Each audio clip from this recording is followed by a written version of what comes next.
Okay, we almost there. Okay, welcome everybody. It is Thursday, the 4th of May.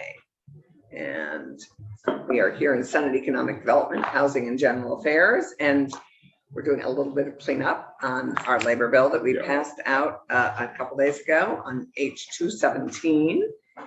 And we are welcoming Councillor Leonard to the chair. Welcome, Damien. Okay, so we had one amendment. We now need another amendment. Actually, we've had two amendments. Is this a replacement amendment? I hope. This is a replacement amendment for Senator Harrison's technical amendment. So, right. So for the record, I'm Damien Leonard from the Office of Legislative Counsel. And the good folks in House Commerce caught two errors in my draft yesterday as I was walking them through H217. So in the interest of not having it bounce back and forth. Which is Marcotte and I just saw each other upstairs. This is a good idea at this time of year. Yes, so the first change, if you'll look in the first instance of amendment, this is the cost of living adjustment for temporary partial disability benefits. The existing law in 21 VSA 650 says temporary partial and temporary total disability benefits shall be adjusted on the first July 1st following 26 weeks of benefits. Unfortunately, I did include the on the first July 1st language for temporary total. I left it out for temporary partial in the draft. So this puts it back in and corrects that error. Right. Because otherwise we would have had an inconsistency between 650 and 646 in the statute. So that corrects that. The other correction is to the version of the amendment that we looked at yesterday. And this is the report back on the dependent benefit increase. I inadvertently cross-referenced the sunset sections rather than the sections enacting the benefit increase. So it's just correcting that. And then I realized the sentence read better if you switch it around. If I switch things around. So that's why it's highlighted a little bit more, but it's section 6 and 8 instead of 7 and 9. So right. Great. That's great. They did that. Yeah.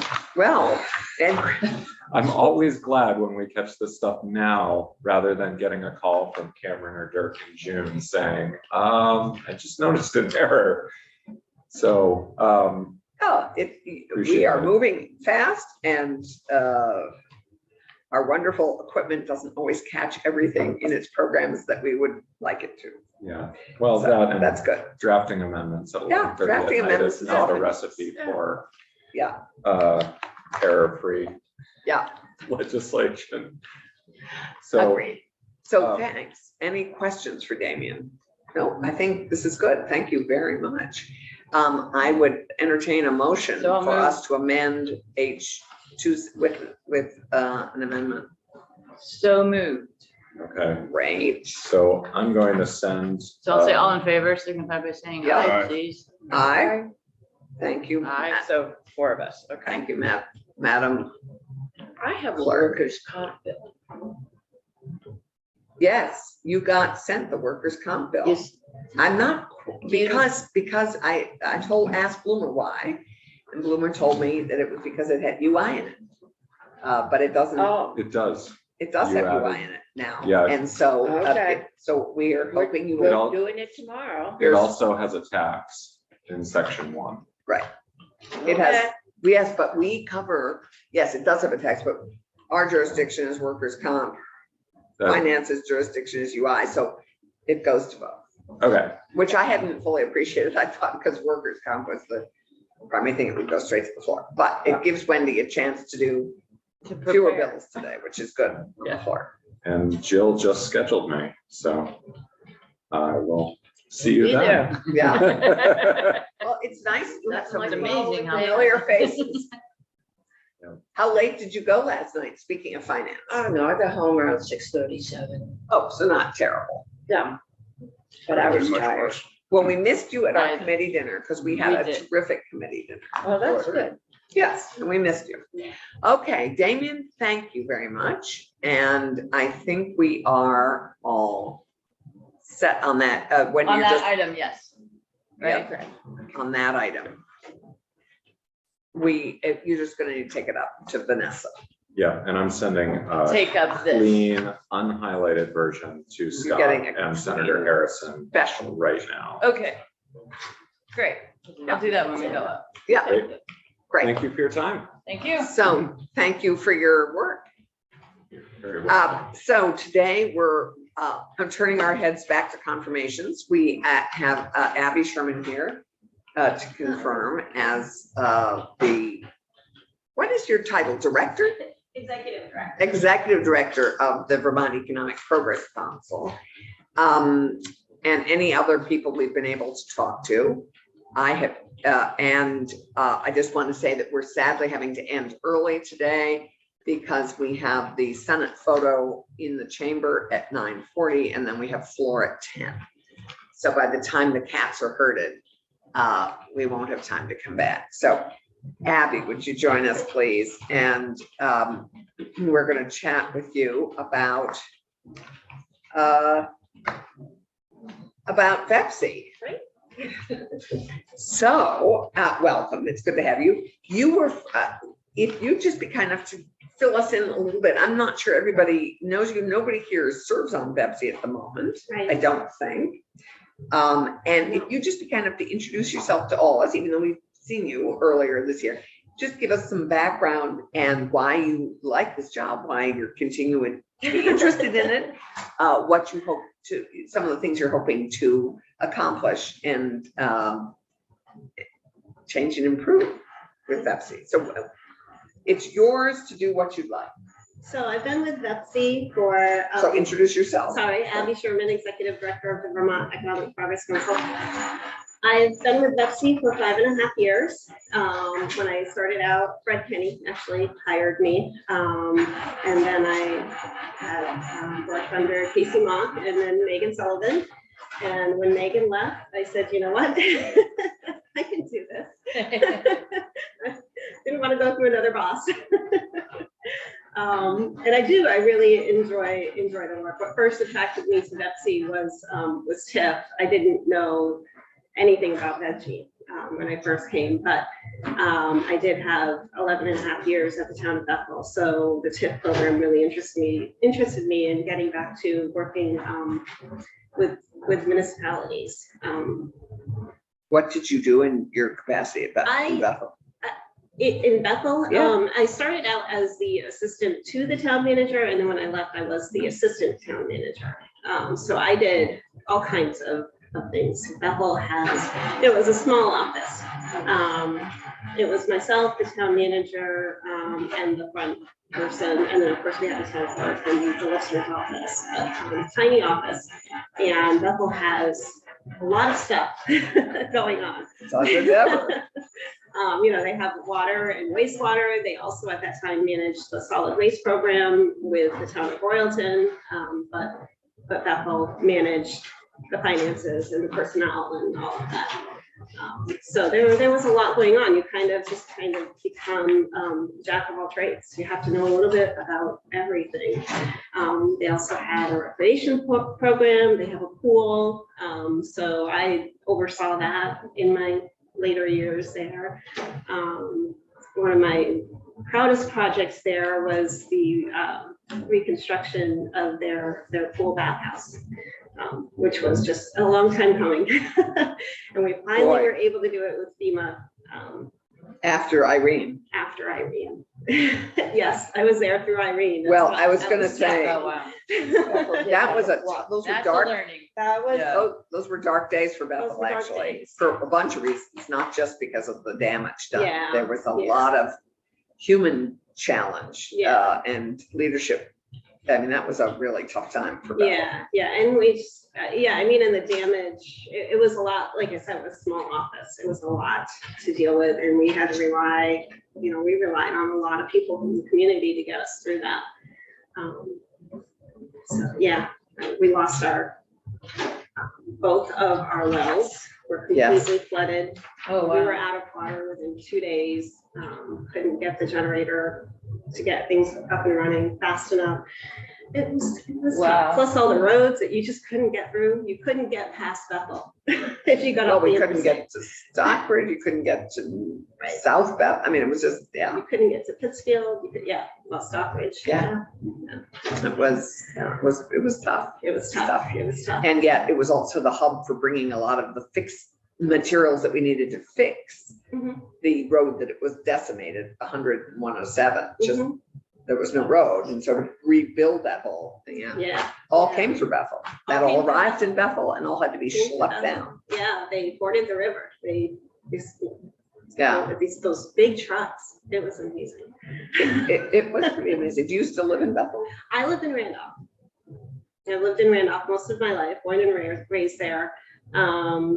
Braintree for a little bit, Orange for about 5 years, and came back home. So how big is the office? How big is the VEPSI office when you say you came to work for VEPSI? When? We are essentially a two-person office. We do have another person that helps us from economic development about a quarter of the time. And that's on Veggie, just sending out communications to the Veggie companies and helping us prepare for the VEPSI, monthly VEPSI meetings, all of the arrangements around that and getting per diem forms out to the board.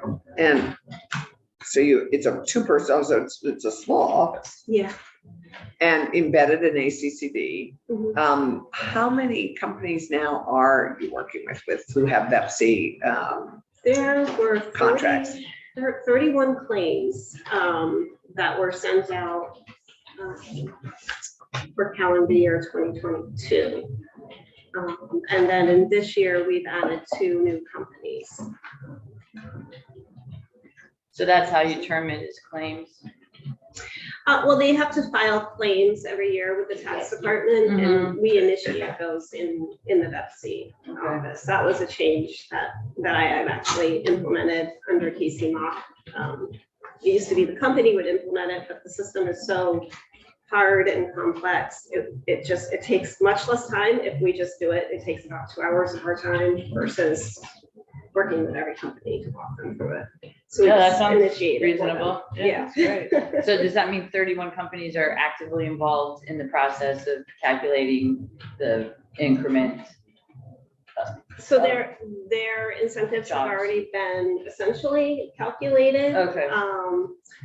So they just have to file claims every year to prove that they added those jobs. They've added that payroll, they've made those Okay. improvements, and then they can get their incentive. And then they have to also maintain that to continue to get more payments from the Okay. incentive. And there's 2 new ones. 2 new ones this year that, they'll start filing claims next year. Okay, questions for Abby? Yeah, no, I bet. Okay, you don't have any background in economic development, right? I do not, there was a little And I don't bit. think Megan did before you. She worked with Peter Welch, she worked with businesses, and she had worked in Yeah. PTAC. There's a little bit of economic development when you work for a town, there's always a Yeah, little bit. there are and, always. But not to this extent. No, that I'm in. not. I don't have to tell you that Veggie is under some scrutiny, it always is, but more so since the Ivy computer grants, Mhm. and the concerns by the state economist about the legitimacy of the grants and and your authorization is up this July, it's up this coming year. It's coming The to sunset. my committee, yes, the sunset. Just, there is a concern that Pepsi just gives money away and that this whole but-for thing is a sham. I have concerns about but-fors, but your thoughts, what do you plan to do to kind of restore the confidence? And it's basically coming from the Joint Fiscal Committee, probably the money chairs. Mhm. I'm think I may be your only friend in the building. I hope not. Actually, I've got a friend here. Yeah, no, but I mean, on the money chairs. Oh, on, the money chairs. you know, the people that are responsible, because this is in fact a tax credit. You produce the jobs and you get essentially, You get a check. you get a check. And it's much more measurable than it used to be. But I think, isn't it, at least once the check was tied to the taxes you paid. There was some tie, you were That was returning earlier. your tax amount. But just your thoughts, what does Veggie plan to do to kind of fix or ameliorate those concerns? And I'm gonna ask them this in finance. Yeah. So I better memorize my answer. Well, I think, it's a team effort first, right? I don't think it's all on Betsy. It's a team effort. And we've been making little changes here and there as far as first making sure all of our discussions in executive session, is it appropriate that's, is there anything that should have happened in open session? And I brought John Kessler in, he observed us during one meeting and offered, feedback during the meeting and then after as well. He didn't. But Kessler is the attorney for ACCD. Yes. And I He know does it's a not work sticking for the point. auditor. Yeah. Had issues with that before. Yeah, yep. But he is who, according to statute, Yeah, who he is. I mean, it was during COVID and Megan Sullivan was brand new Mhm. and the auditor, and it was St. Albans, and it was July. I remember sitting in my backyard talking to her. Because the attorney and they didn't agree. Kessler's independent. That is also in the auditor's concern report that, so that's another issue you have. Yeah, there are a lot, and I've been around for, since Fred left, Yeah, essentially. So sell us on Veggie Yeah. and tell us what you're doing to improve it, because I So- think there are certainly plans to simplify it, which Joan had floated a little bit here, but we haven't Right. really had a chance to discuss. Yeah, So- yeah, and we're Sell us just trying on to it. making sure that we're tightening up, and we're making sure that we follow procedures, following statute. I can say, last week we had a veggie application for Rhino Foods, great company. And they had also requested a waiver of the look back requirement, which essentially what that is when a company comes in and the total number of full-time jobs they have at the time that they come in is lower than it was for the prior 2 years. So they have to make up the average of those jobs or request a waiver from Betsy before they start receiving an incentive. So they had asked for a waiver. And Jeff Carr, the state's economist, he's doing the modeling He's for doing the all of modeling, our veggie applications now. That's a change that was put in place a year ago when Ken Jones had told us he was going to retire. So he did the modeling both ways, with the waiver, without the waiver. And then the council also included him in the discussion, which we don't always, but they did include him in the discussion to explain the difference between the two. So they had full awareness of what that meant. I can't, trying to. yeah, you can't. I can't yeah, talk okay, about the yeah, you specifics. But- But it was a robust conversation. And, they came out and they made their motion. There is some talk, I should back up and first let you all know, we do have a new board chair and he has some ideas too about things that he wants to change and encourage. Who is your new board chair? John Russell, he's from Rutland. We just, he's on our list for confirmations. And Oh, yeah. Wendy is talking with him, Yeah. I need to. or trying to. Yes. Yeah. You might tell them to return phone calls.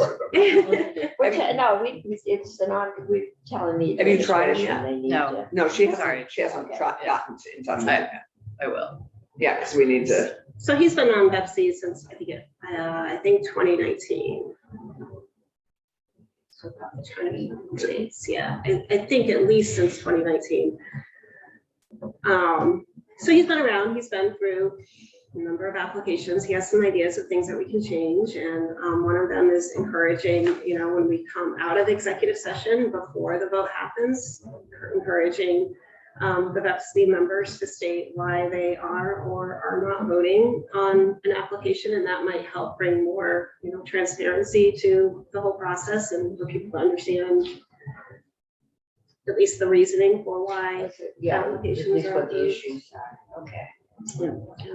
We're also, VEPC has a so retreat every. can I just, before you leave, the waiver discussion, are you able to share with us after that robust conversation, what was the decision to They waiver did. or not waiver? They did grant the waiver.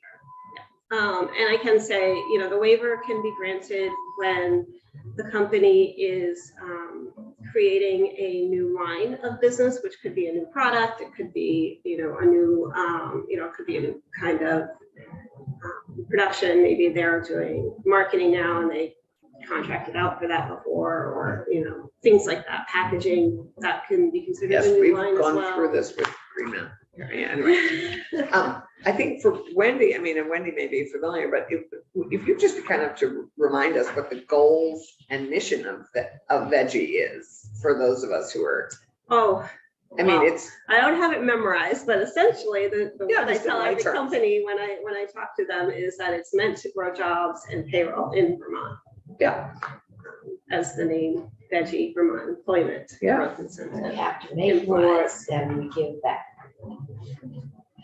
There's a whole, or the last time, there's a whole, I think it's Joan that has lots of graphs and charts and pictures, but they do all the tax, what these new jobs will pay in income tax and sales tax, and it has to be greater than what we're giving back in corporate, or it's not corporate, it would be income. It's the net revenue benefit to the state. So it looks at all of the revenues, sales tax, it looks at, as if the new employee is spending more money, so the additional sales tax the state's getting from that.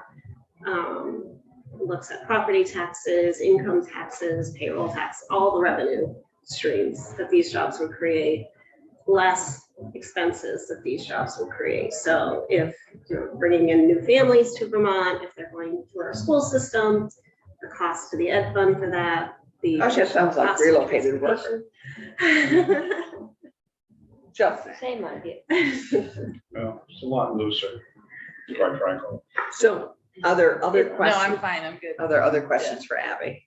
Well, one of the issues that's been a recurring issue, I've been involved in, looking at this from an oversight or other perspective since 2004. One of the things that struck me more than anything else is a conversation I had with the business back around that time as to why that business was not participating in the VEPC program. And the answer I got is because I won't lie. Oh my And that gosh. was a serious answer. Yeah.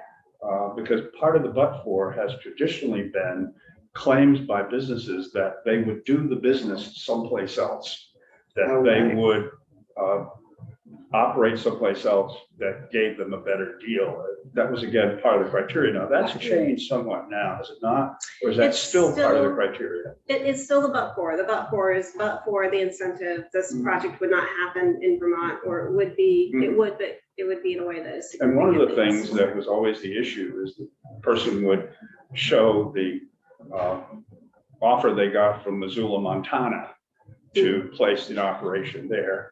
And the question is that still one of the things that you're faced with now? And if it is, how do you resolve whether or not you're getting a truthful representation of intent? We do a lot of things, even just first talking with a company, researching them online as best we can, Google, what are the statements they've been making to the press? Is it different than what they're telling us now? When they apply, reviewing their statements in there, again, have they told the press something different? You know, there's only so much that we have Who access does to. that? The executive director does that. This position Okay. does that. And it's the same number of people essentially that have been in the office for the past 20 years. Has your volume changed at all from what it was many years ago? Body as far as. The volume of work or proposals or, And the volume of Mhm. it, Yeah. it's decreased decreased? significantly. Yeah, and we still get a fair number of inquiries, but Mhm.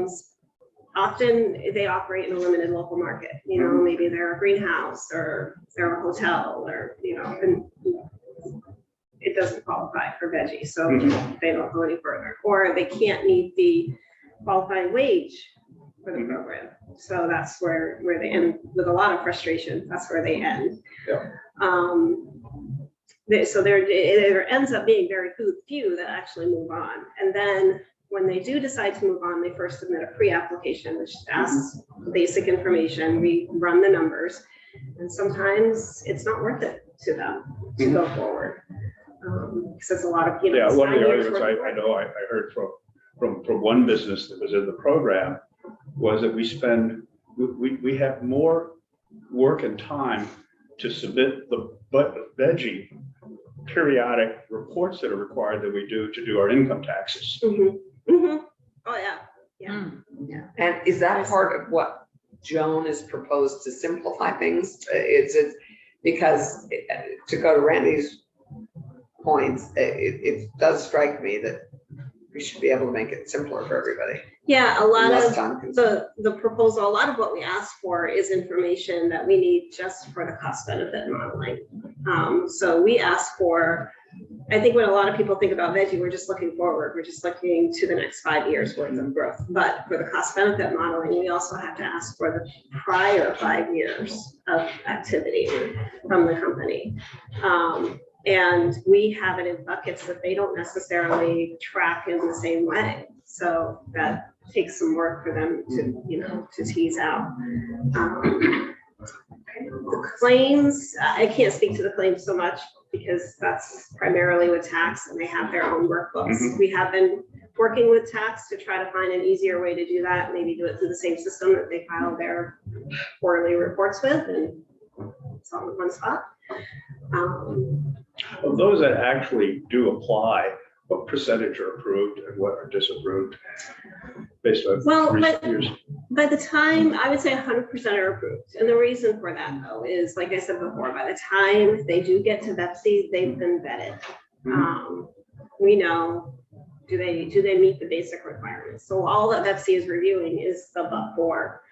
And there's a lot of work even before VEPSI sees it, you know, are they advertising for jobs already? Are they making statements to the press?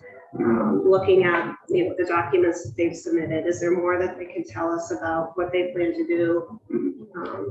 And the statements can run, you know, it can be, we've been offered this incentive from this other state, what are you going to offer us? It could be, you know, we're a global company, we could be anywhere, we're looking at Vermont. It could be, we're contracting out for these services out of state right now, and we want to bring the jobs back to Vermont instead. You know, it's really runs the gamut of. How much money has VEPSI been releasing per company? What's the kind of range that you see in recent years? I would say there are a few that jump above $1 million. I think they're few and far between. Most are under $1 million, I would say. Maybe just barely under $1 million or hovering right And around how many that. projects per year in recent years? Last year we approved 4. And actually, I think 2 of those were over $1 million. Really testing my memory. Yeah. No, this is good. This is helpful. Have you sent us a bio? Because we're going to need to wrap up in a minute. Mhm. Have you sent us a bio? And if not, would you send us a short bio, not a CV, but a sort of short bio? Sure. Yeah, I can do that. That would be great. Any other questions? Okay. Thank you. Thank you. Thank you very much. Okay, any further discussion? Thanks, Abby. Thank you. Thank you.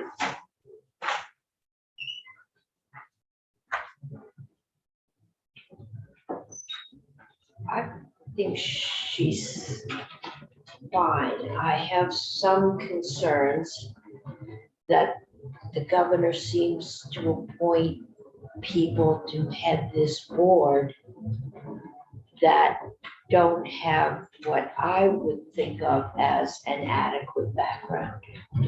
I mean, the problem with Ivy Computer, and they're mine, they're in Waterbury, and they were going in, and somehow Waterbury and Stowe, which are some of the fastest growing areas in my district, are tied in the federal economic thing with Morrisville. So they come as high needs area. And it isn't now. The guy owns a piece of land. He wants to start this computer company up where there was a theater, and theater. The owner, developer, had stated in the press that he was going to hire 150 people eventually. Pepsi gave him a grant because, like, to hire 50 additional people, that he was hiring 100, and they gave him a grant because he said if he got the grant, he would Hire 50 more hire people. 50 more people, even though he had already said in the press that he planned to hire 150 people eventually. Thus, what is with the but for, he obviously is planning to. Right. And joint fiscal and the money chairs are very skeptical about tax expenditures. This committee is the polar opposite. And so We are. there's an ongoing tension there. I think Abby's doing what she is expected to do, and I think she's probably doing it well. But I went through hours of phone calls with Megan Sullivan when she came to the position, at just as the St. Albans and auditor crisis hit the fan. And she was pretty overwhelmed, and I spent a lot of time just kind of But walking. the St. Albans issue, there was controversy as It to was. the appropriateness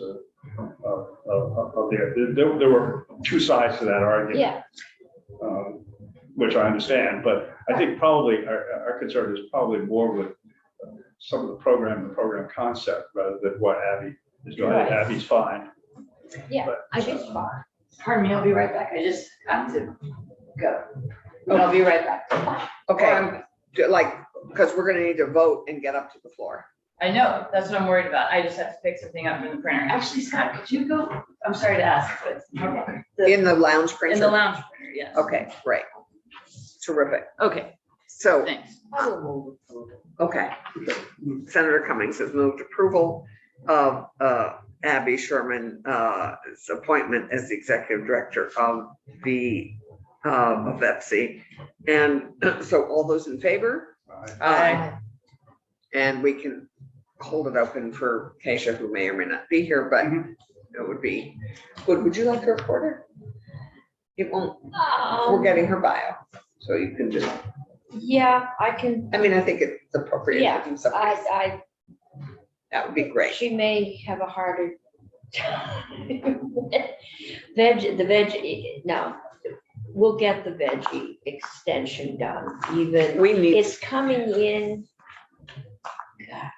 on the Barry Tiff, I think, it's coming in. it's coming in some- on some other, some strange Yeah. place along with salt, which, yeah.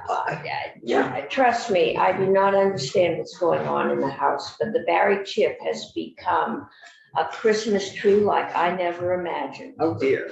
Wonder if So somebody I- will raise a germane issue at some point. So I'm going to say we need to be up in, oh, here comes the baby. Wow, So okay. Oh, And we are gonna go offline Thank and you. we're gonna adjourn for